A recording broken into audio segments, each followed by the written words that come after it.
Good afternoon, everyone. My name is Faris Wee. I'm one of the master trainer. Welcome to today's session on AMA, Ask Me Anything segment for the topic on MoneySense for your child. For those of you who are not familiar with us, IFL stands for Institute for Financial Literacy. It is a collaboration between MoneySense, the National Financial Education Program, and Singapore Polytechnic International. So essentially, we are the outreach arm of MoneySense, and we conduct free and unbiased financial education programs for the public. The purpose of today's session is to address parents' questions on how we can help our child to improve or cultivate good money sense. As IFL is not associated with any financial institution, this session aims to help you evaluate information. It will not involve any advice in product selection. Should there be mention of any industry, companies or services, or reference to any product, it is solely for the purpose of illustrating an application of concept. You should consult a licensed financial advisor before making a decision to invest in any product. So money sense for your child. This is a topic which parents are increasingly concerned for our children, right? Including myself. I have 2 young kids. As parents, we are concerned with our children's well-being in every aspect beyond formal education. And parents are not just wondering, how to impart financial literacy, but also how to teach them such that they can start at an early age. Warren Buffett, the legendary investor, said parents wait till their kids are in their teens before talking about managing money, when they should start as early as preschool. A child's earliest interactions with money is spending it. Habits needs to be inculcated from a young age. As spending is a habit, so is saving, right? So is financial literacy an important skill? Do you know your children are observing and learning your money habits?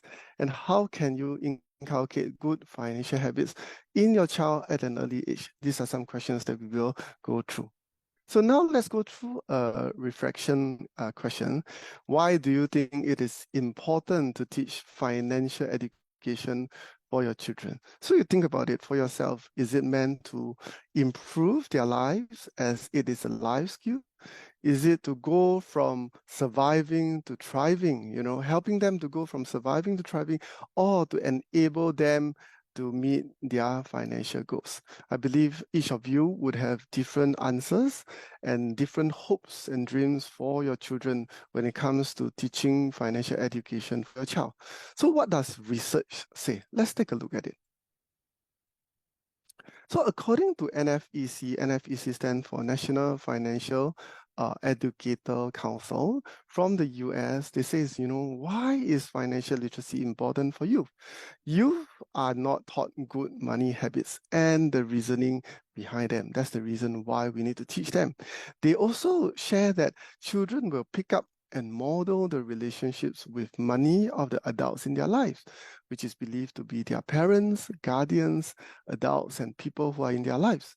And most importantly, their observation shares that when the children learn financial literacy at an early age, they become less impressionable to the attitudes of the money held by the adults around them, essentially not easily influenced by others.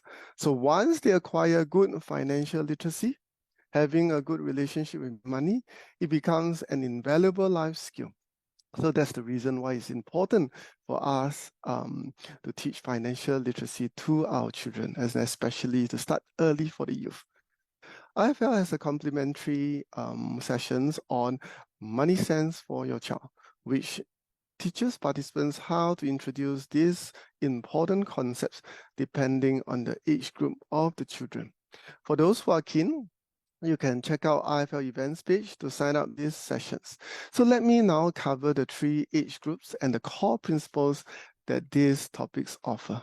So for pre-children, as you can see here, right, we want to be able to inculcate the right money habits early by prioritizing needs versus wants and savings, right?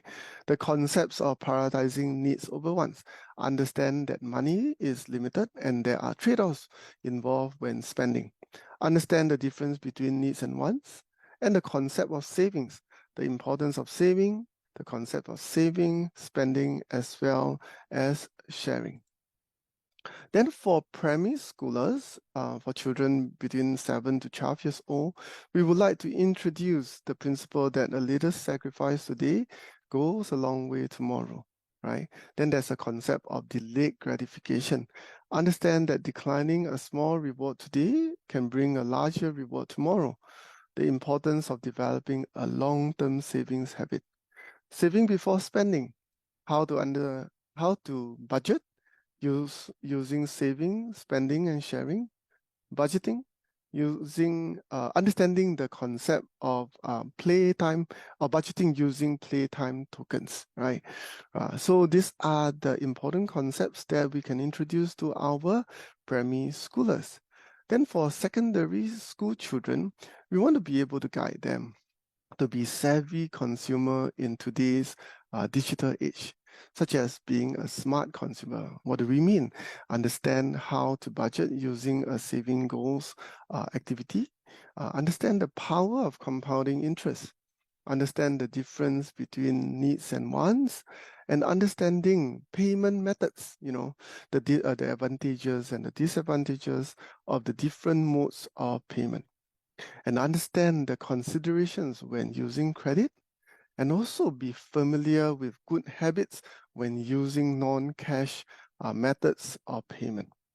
And in today's society, in a digital climate, as well as what is happening out there, there's a lot of scamming taking place. And we want to be able to teach them how to learn how to avoid being scammed. Then with that, right, we're going to move on and come to the segment where we will look at the questions that are posted and we will address them one at a time. Then with that, let's go to the Slido right now.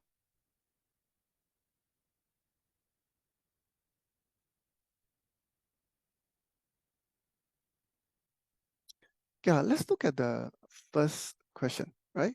The first question states that my child is going to primary school next year. How much allowance should I give him? And should I give on a weekly or daily basis? Um, Personally, I will start with daily allowance. The reason being, when you manage weekly allowance is much tougher, especially for young kid than compared to daily allowance. So I'm not sure whether your daughter or son, in this case is your son, right? Will be able to tell, he has money left on the next day. If you were to give him a weekly allowance, will he just burst the budget? So a daily allowance will be much better. As I recall, when I was studying back then in New Zealand, the founder of the school shares about this principle that I love very much. Be faithful with the little, and those who are faithful with the little will be faithful with much. So if your child is able to handle the little things, then in future, when you give him weekly allowance or monthly allowance, he will be able to handle it. Thank you for your question, right? So next question, right, which is, how much is the general pocket money for a primary and secondary school student?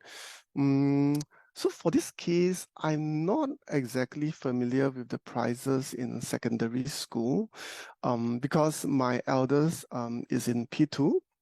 My daughter is only a toddler. She's 17 months. So what happens to my son when she started P1 is I started with $2 a day. After looking at the range of canteen prices in his school, so I see that $2 is a reasonable sum.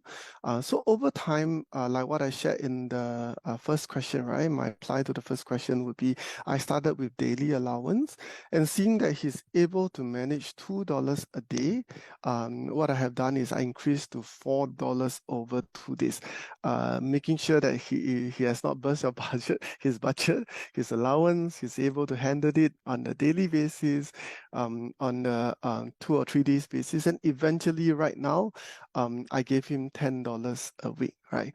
So for secondary school, perhaps it is good to gauge, what is the estimated cost of a meal in school. So suppose the average is not 2, but it's 3. Then if you multiplied it by 5, that would be a weekly allowance of $15. So for your children, you will probably need to do some research to see what is an acceptable amount for them. So if you are concerned, as I shared earlier, that they are unable to manage, you can always start small by giving them daily allowance before eventually scaling up to weekly or monthly allowance, right? Now, let's look at the third question. The third question shows that what are some of the basic financial concepts or skills that children should know or learn when they are in primary and secondary school?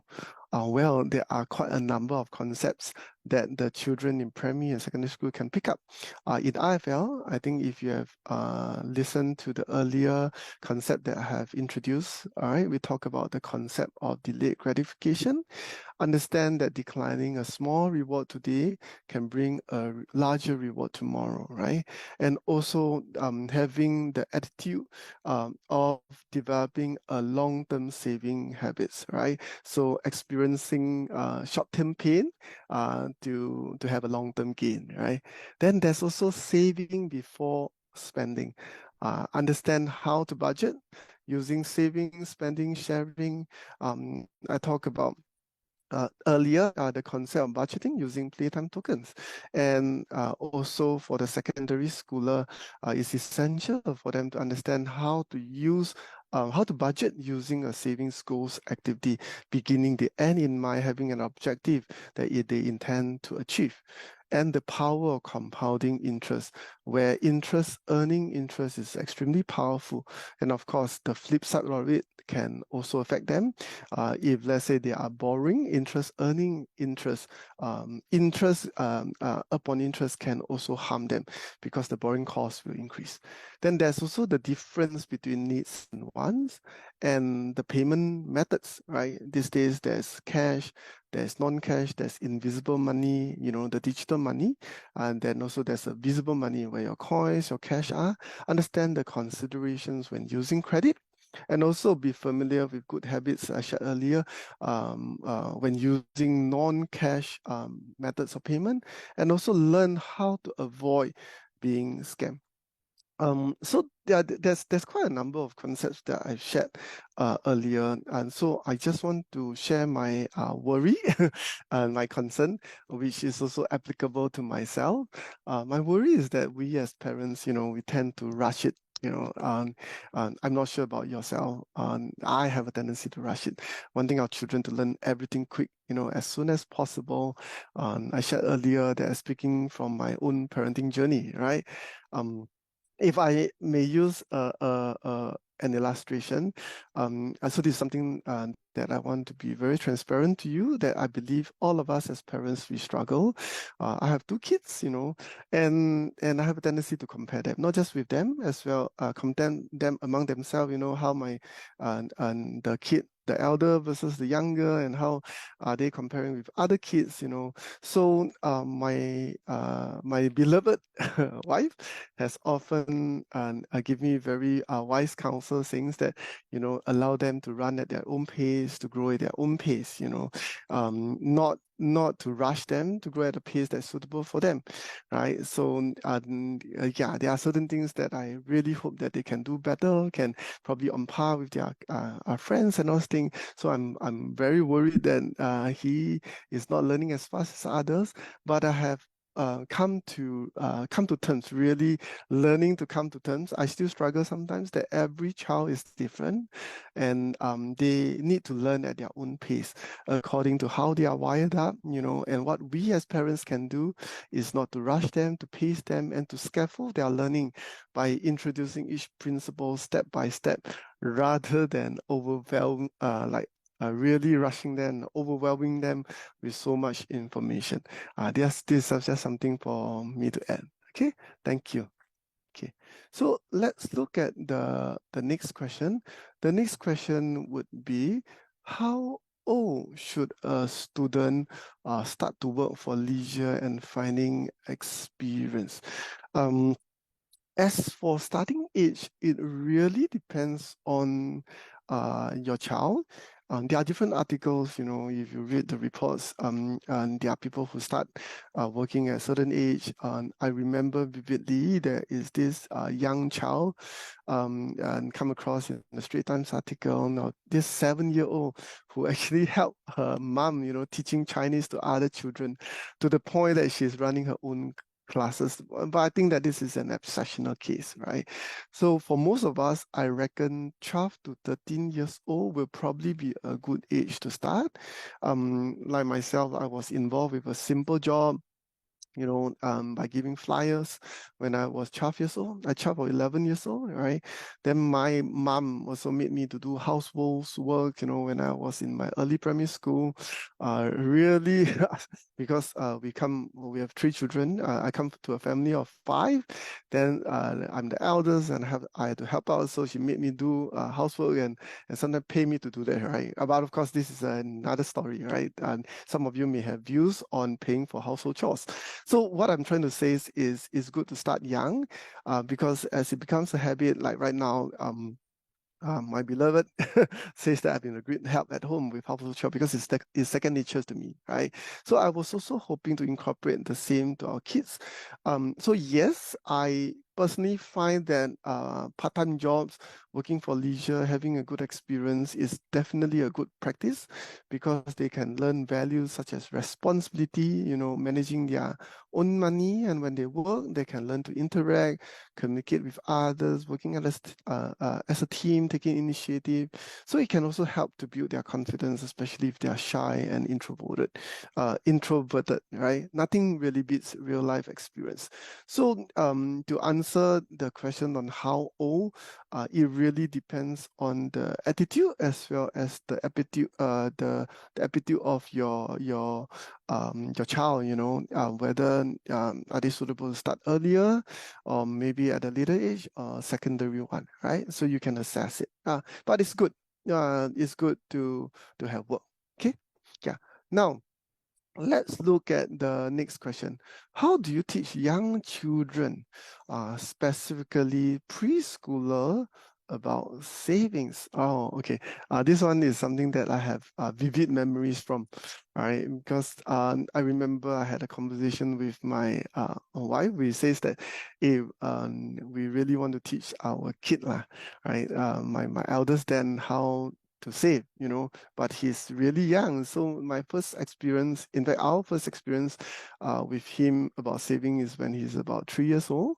So he has a habit of eating snacks on the way to school, right? So then one day, as I was sharing, yeah, my wife and I were discussing, you know, why don't we take the opportunity to teach him savings by using stacks since he loved it so much, right? So what we did is to share with him. He kind of understand that it says that, hey, if you are able to save these snacks, then he will have his favorite nuts later, or any snacks that he loves, right? His favorite snacks, right? Whether is it the biscuits or the nut. So truth be told, it was a struggle for us, you know, because initially what he does is he munch up all the snacks or the biscuits, you know, just not leaving anything.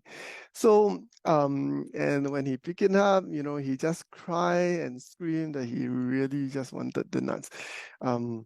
But we tell him patiently, it's a struggle. I do want to say that it's easy, but we say that, you know, we will share with you. I will pass you some when you save some tomorrow. So we struggle about probably about 2 weeks, and suddenly we have a aha moment. You know, do you know what happened?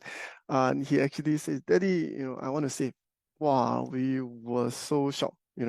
And we were pleased at the same time, very surprised that he says that he want to save snacks for nuts. So what's the purpose or what's the moral of this story?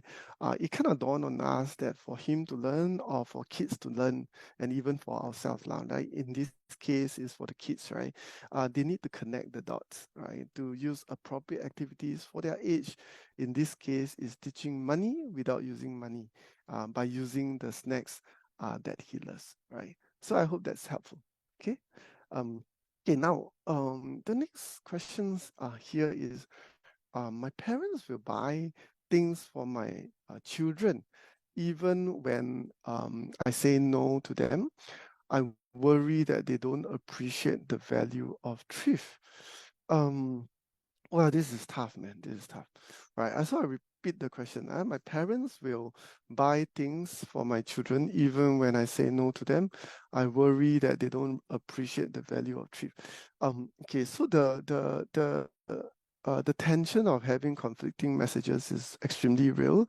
I believe a lot of us face this, right? And those of you who are going to watch this, first, I think we need to acknowledge that it is natural for the grandparents, for anyone, to love their nieces, their nephew. In this case, is to learn to dote on their grandchildren, right? But if they have done it excessively to the point that you're uncomfortable, this is something that happened to us as well. But we need to know what's the boundary. So you need to gauge whether it has crossed that point. If you cross that point that you're very uncomfortable, you may want to pull them aside and speak to them privately, nicely, and also acknowledging their love for your children, for their grandchildren, so that they know that you come from a posture of love, not that you are saying that no. It's just that you are worried and you're concerned that they don't appreciate the value of thrift, right? I hope that's helpful. Ken. Now, next, 7. Any tips on money management for persons with special needs? Well, once again, this is not easy, right? Especially for those with special child.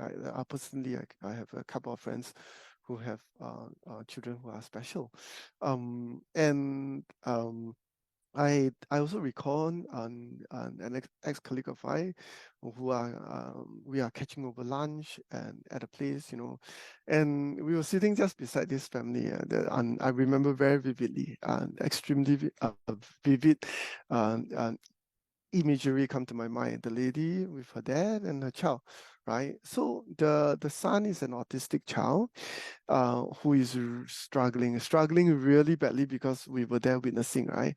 Then I'm making certain sounds and everything, and after that we smile at them, and we begin some conversation, and they were sharing with us that that it is very difficult, and many people do not understand what they go through, and it is not easy. So with this as a backdrop, is to share with you that I may not have the right answers, but I will attempt, because this is really a challenging question, and it really depends on the ability of the persons with special needs. Because for special child, there are different spectrum. There are higher functioning, and there are those who are struggling to function, right?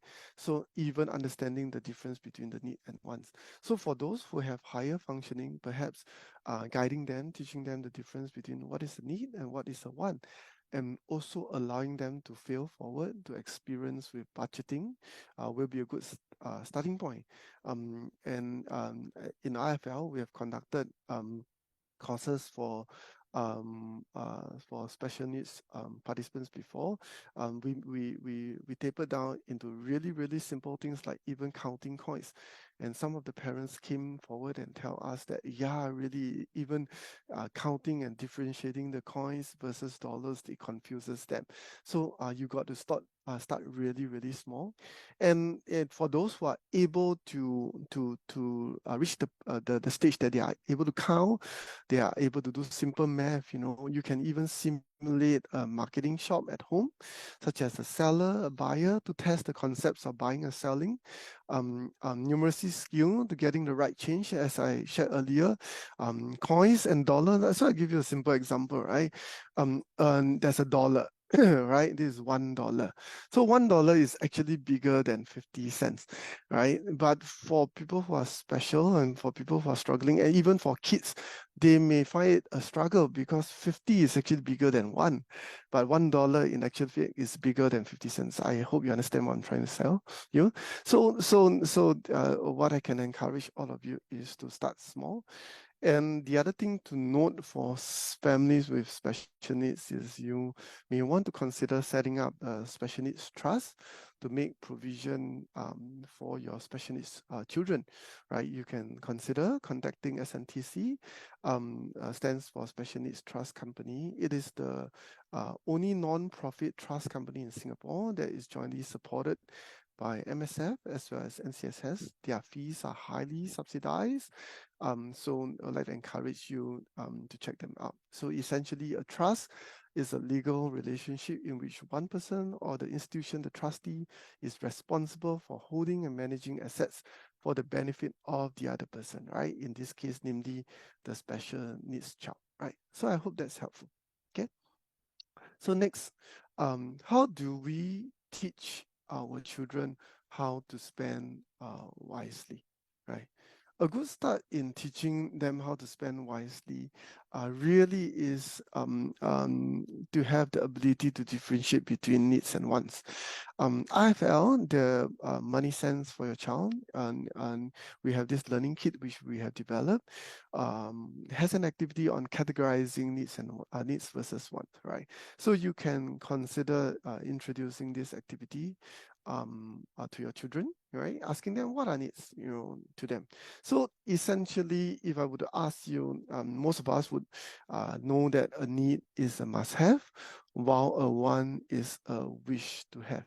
So for yourself, parents, you can make use of daily household items to show the difference between a need and a want, such as using toys that you have at home, or asking them, what are the things that they need or want when they're shopping for groceries in the supermarket, right?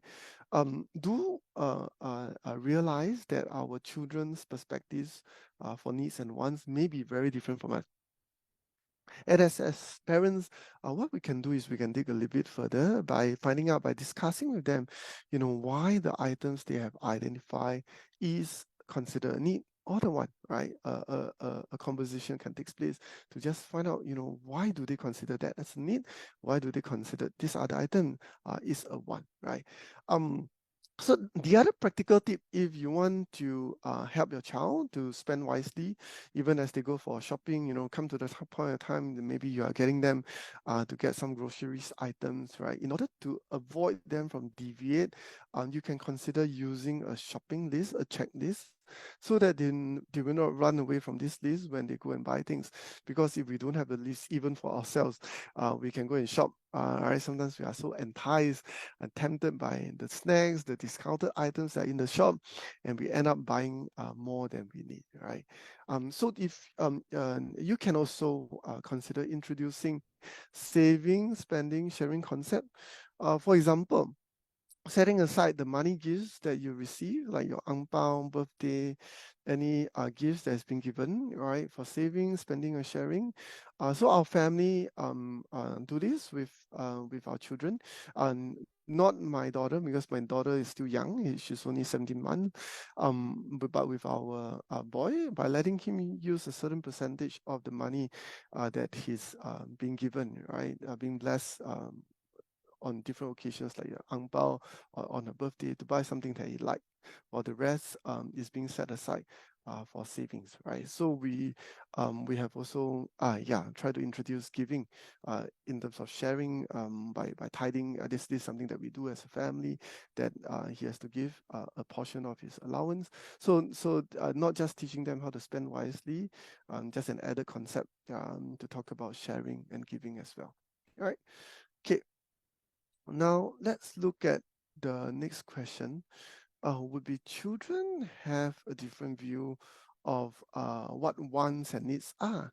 So how can we as parents help them with that? Yeah, that's absolutely true, as I shared earlier. I've talked about designing a simple shopping list with them.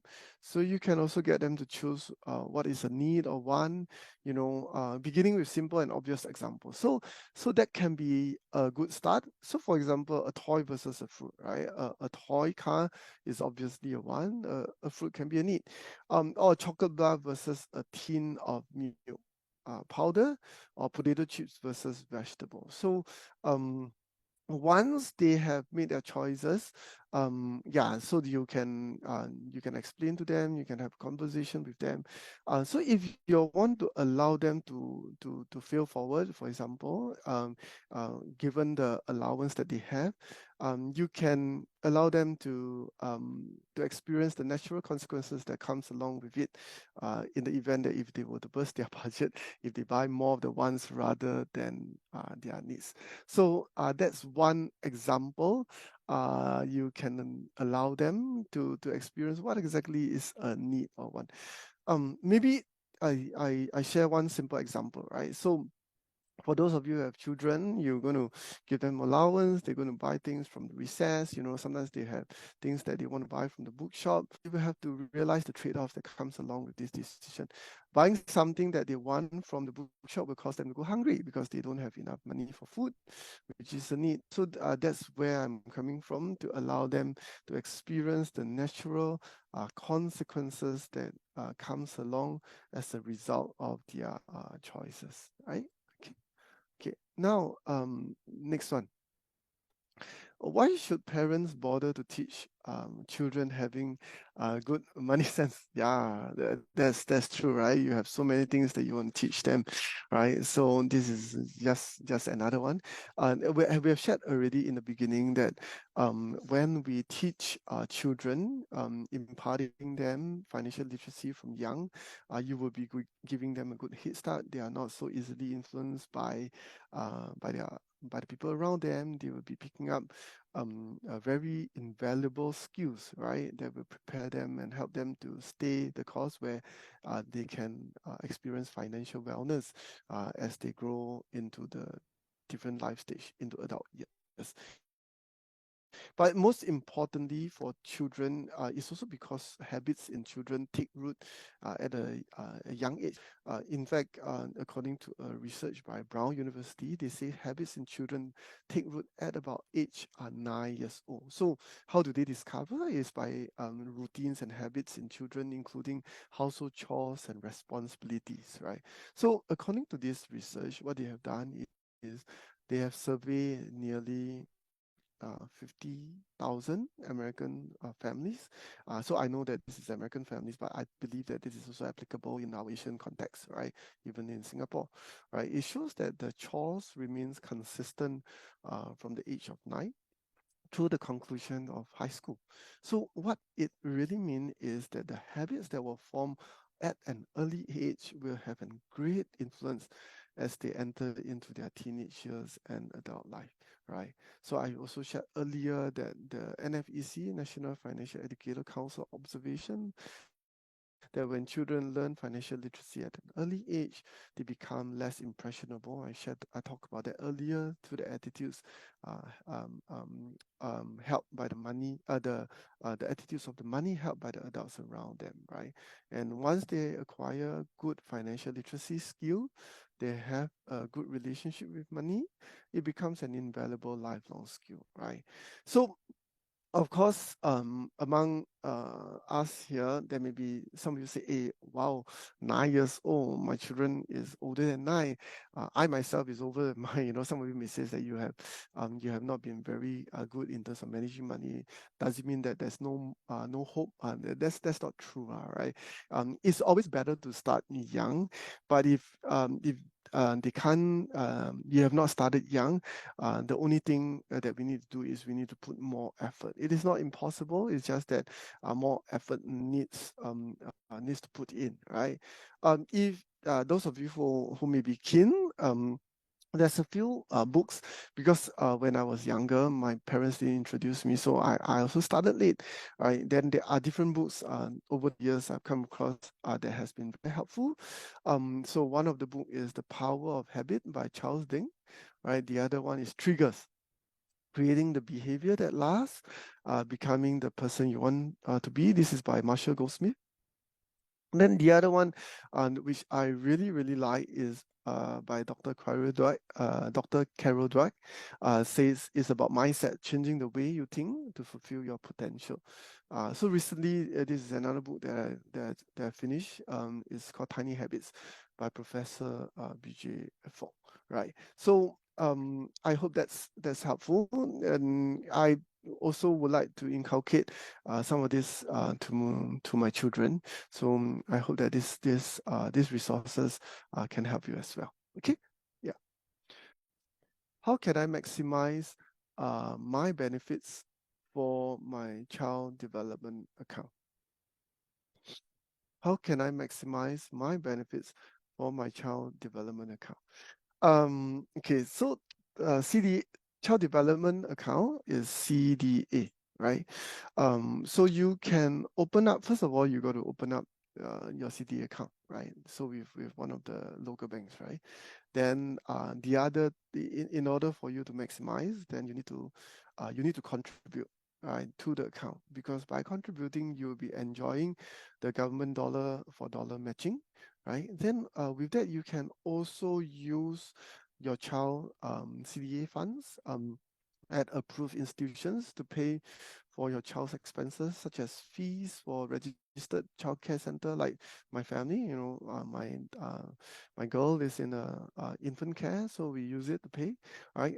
For kindergarten, eventually she's going to go playgroup in kindergarten, and then you can also use it to pay medical expenses when they're not well, and also for insurance, right?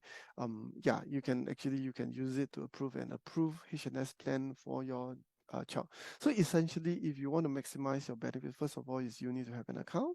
Then second is you need to really make the intentional effort to take advantage of the dollar-to-dollar matching that the government has introduced, right? Then with that, you can use the funds available to pay for the expenses for your children at approved institution. For more info, you can actually just check what are some of the approved institutions, right? Yeah. Okay, now next would be buy now, pay later, BNPL. Yeah, it's true, right? BNPL is quite popular now. How do we teach our children that this is a death trap? So as the term implies, buy now, pay later. You buy now and you pay later. So it kind of encourages gratification, as they will purchase now and they will pay in installment, right? So if they can't pay, there will be penalty. So these are principles. There are principles that we can actually help our children. We can impart to them to help to exercise prudence, right? So there are two significant ones that stood out. One would be practice waiting. For example, not to say yes too soon, too quick, right? Not to always say no. Well, it's really allowing them to experience waiting, lah, right? Say not yet, right? So let's say they want to buy this and that now, snack, orange, go and play. They say, let's wait till it's after dinner. Let's wait till it's after the weekend. Let's wait till we finish our work, your homework. Let's wait till you finish your chores, things like that, right? The other one is practice saving. Savings, well, you need to make intentional efforts. There are different ways of encouraging them to save. You can start by saving little. So there was a podcast by, I think in CPF, I ever heard once before, asking what this dad does is, that was during the pre-COVID days, right? Asking the children, to save up everything in their coin box, in a piggy bank, actually, for an upcoming holiday. So what they have done is every time if they have money, they will save in this piggy bank. Well, then this entire family, what they have done is with the savings, they eventually broke this piggy bank and they collected close to $1,000, and that's quite a lot of money. But of course, $1,000 is not enough for a holiday, right? So of course they need to spend for their air tickets, the accommodation. But what this dad is trying to impart to them is everything costs money, right? And we need to save. If we don't save, you won't be able to spend. Then with that, they reward themselves by spending this $1,000 on entertainment, the entertainment theme parks, right? So really it's about starting, waiting, starting, practicing saving.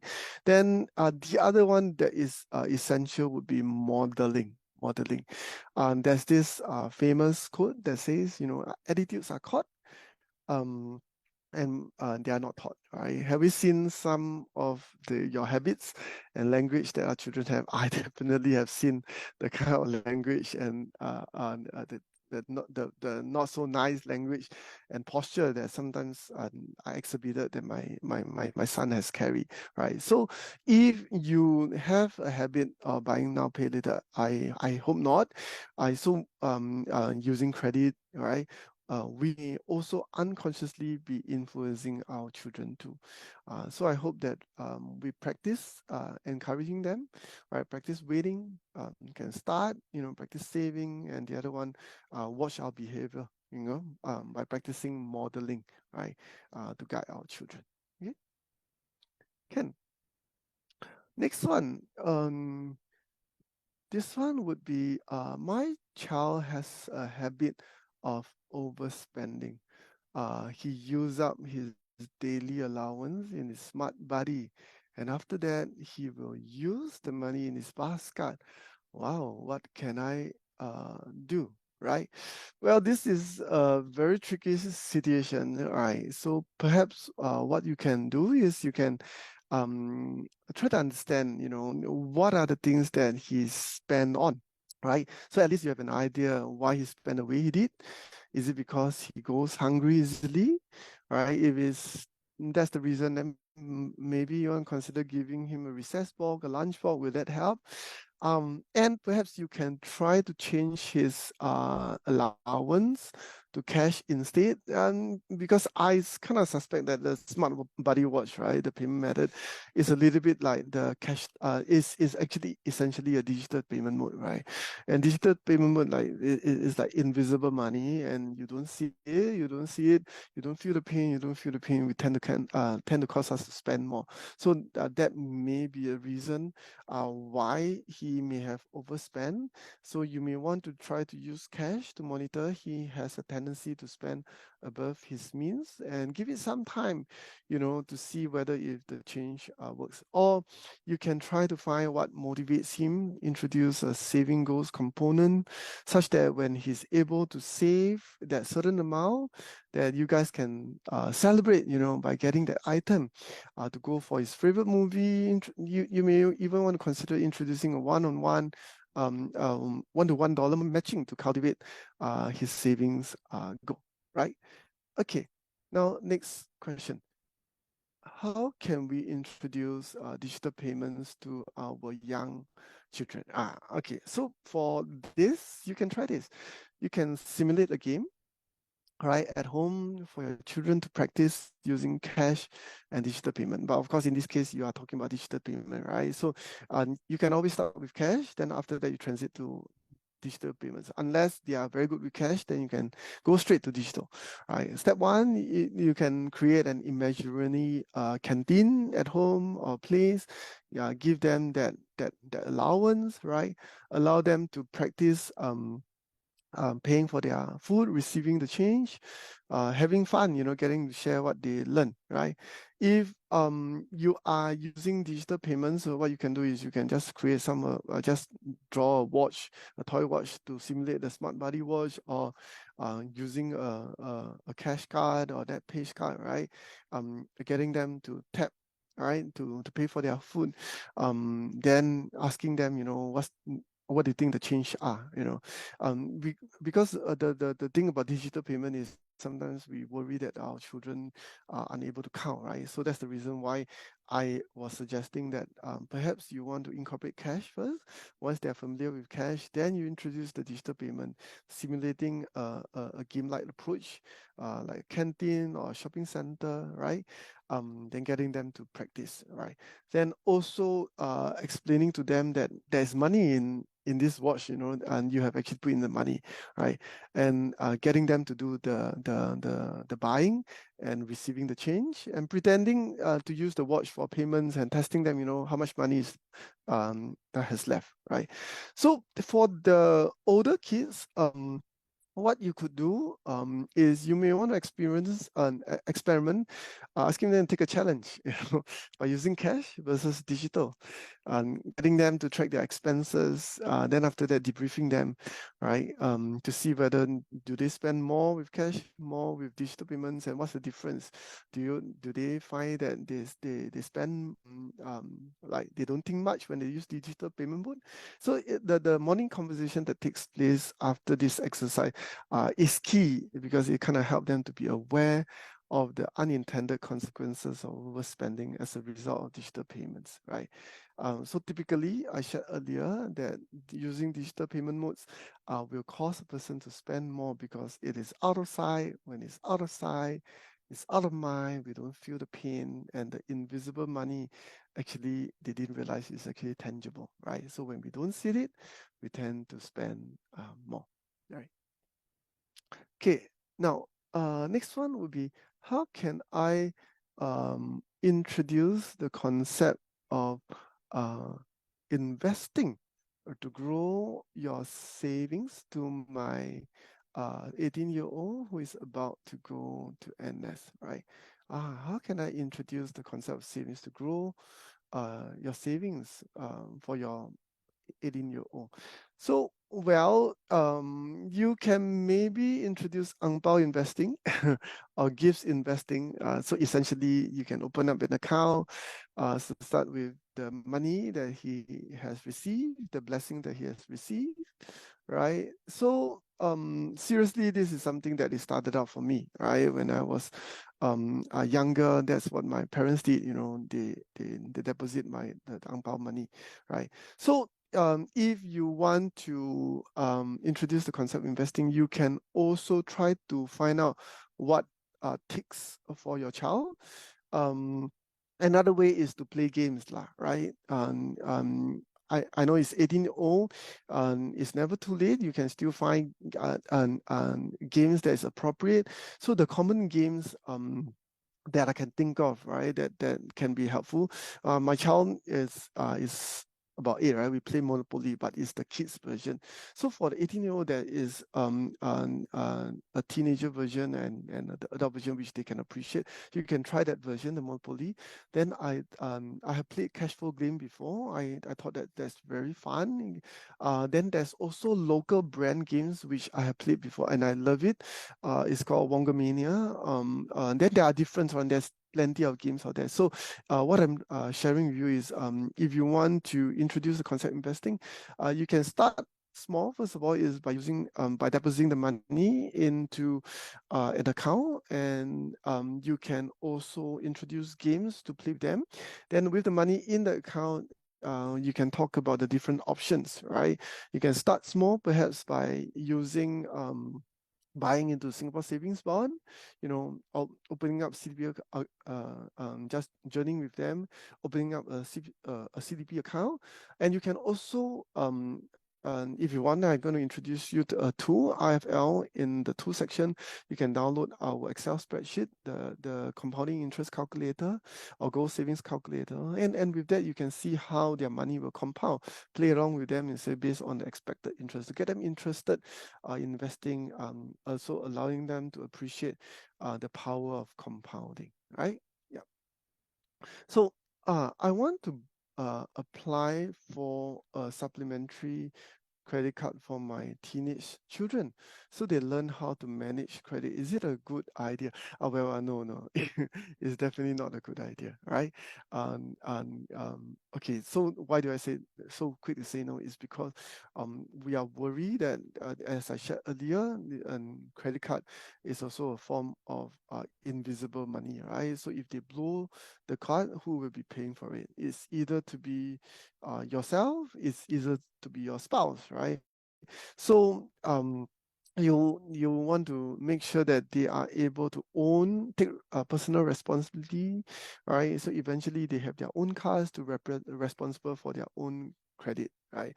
So it's very easy for us to swipe the card. I personally remember when I have my first credit card, I make big mistake because it's such a nice plastic. I just swipe, and I had a shock when I see some of my bills. So yeah, so it feels good to swipe the card. So it's very important that you may want to impose a limit if you really want to give them the card, right? Like for example, some of you maybe they enter university. You want to make sure that it's more convenient for them, to use the money. If you really want to issue one, make sure that you impose a limit, right? But it's not encouraged because concerned that they may burst the budget. So should I buy insurance for my children now? Yeah, of course, you should, um, because if you are able to afford, right, if affordability in issue, then you can depend on the government insurance schemes such as MediShield Life. The reason being, if you can, because you have an option, if you want to choose your doctor, you want to be able to send them to private medical care, you can. But this, of course, provided that you have the liquidity, you have the budget for it. Why is it important? I remember vividly before my son turned 1 month, he was hospitalized. I remember that scene where everybody was rushing, trying to take care of him, and the doctor was saying that the heart is getting weaker. We had a shock of life. Then shortly after, he had another hospitalization. Then before he turned 15 months, yes, 3 times, and the bill summed up to be quite substantial. So we have went to restructure hospital. We have also went to private medical care. So and that coverage really comes in really handy for us. So the idea to insure, besides having budget, is really is when we are insurable, right? And you want to be able to get yourself insured. So if you have the affordability, you can insure them. That's good. And according to basic financial planning guidelines, not to use more than 15% of your income, right? For your insurance, for the protection needs, right? So I shared earlier, if you're budget constrained, you may want to depend on government insurance schemes such as MediShield Life, right? Okay, so with that, let me transit to my slides right now. Okay. Okay. Now we have come to the end of the segment. So we just want to give you some further resources. IFL has actually developed resources for participants, right? To help you, where you can use it to guide your children. These are activity kits, and you can download using this QR code, or if not, you can use the ERL that is presented in this slide. You can download them. Is split into 3 different age group: the preschooler, the primary schooler, as well as the secondary schoolers, right? And we have also many other topics, including upcoming MoneySense for your child's sessions during the June holidays, and there's also other topics that's available that you can sign up. So check it out.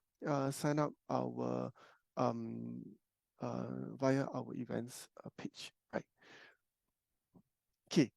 This is something that we have introduced last year, and this is something that's very powerful and very helpful because there's a lot of participants out there members of the public, they would like to have an unbiased view. So essentially, Digital Financial Health Clinic is a one-on-one consultation with our volunteers, trainers. They will not be selling of any products and services as we are an education institute. So the objective of the FHC is to understand your financial health, to guide you to take practical steps to address any gaps that you have, and any questions that you have to help you to be better prepared to build your financial resilience, right? So there are certain comments and that our FHC participants they have went through. So just want to share with you a few to encourage you to sign up. For example, these are very helpful information. They direct me to resources relevant to my questions. The facilitator was very good in explaining legacy planning. One of the participants has also commented that this is probably one of the best unbiased help that they have come across, right? Because it really helped to address their financial questions a great deal. They find it very, very helpful. So we want to encourage you to sign up, and it's complimentary, right? Yeah, should you have more questions after today and there are some other questions not answered, you can actually check out our community learning platform, FinLearn. Our moderators will be there to answer your questions, right? And if you want to have access to our e-learning modules, you can also sign up and check out our e-learning content that's available in FinLearn at Academy, right? And our website is ifl.org.sg. This is our social media. I'd like to encourage you to follow us on the various social media platform, right?